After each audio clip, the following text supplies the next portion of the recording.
நியாயாதிபதிகள் 4ஆம் அதிகாரம் 14ஆம் வசனம். அப்பொழுது தெபொராள் பாராக்கை நோக்கி, எழுந்து போ, கர்த்தர் சிசெராவை உன் கையில் ஒப்புக் கொடுக்கும் நாள் இதுவே, கர்த்தர் உனக்கு முன்பாக புறப்படவில்லையா என்றாள். அப்பொழுது பாராக்கும் அவன் பின்னாலே 16 பேரும் தாபோர் மலையிலிருந்து இறங்கினார்கள்.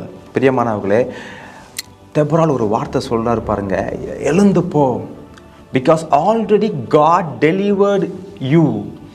ஆண்டவர் ஆல்ரெடி உனக்கு சிசராவின் கையிலிருந்து உனக்கு ஒரு விடுதலை கொடுத்து விட்டார். அவனை உன் கையில் ஒப்பு கொடுத்து விட்டார். நீ எழுந்து போ. இன்னைக்கு பிரியமானவர்களே, சில காரியத்தில் நீங்கள் இன்னும் எழும்பாமல் இருக்கிறீங்க.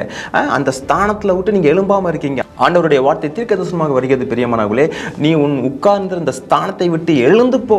நீ எழுந்தாதான் நீ அந்த டெலிவரன்ஸை நீ பிடிக்க முடியும். ஆண்டவர் ஒரு விடுதலை கொடுத்தார். அந்த விடுதலை சுதந்திரத்துக்காக நீ எழுந்து போ. பாராக்.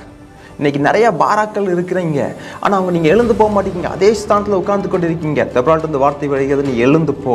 வசனம் தெளிவாக சொல்கிறது, கர்த்தர் உனக்கு முன்பாக அந்த யுத்தத்துக்கு போகிறார் என்கிற அந்த வார்த்தை எபிரேய பதத்தில் என்ன போட்டிருக்குன்னா பனீம்.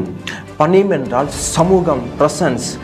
நீங்கள் உங்கள் காரியத்தை குறித்து நீங்கள் பயந்து கொண்டு இருக்கிறீங்களே, நீங்கள் எழுந்த உடனே கர்த்தருடைய சமூகம் அந்த யுத்தத்துக்கு போகிறது. பிரியமானவர்களே, கர்த்தருடைய சமூகம் போகிறது என்றால் நிச்சயமாகவே எதிராளிகளுக்கு பட்சிப்பு, ஆனால் நம்மளுக்கு என்றைக்குமே ரட்சிப்பு தான்.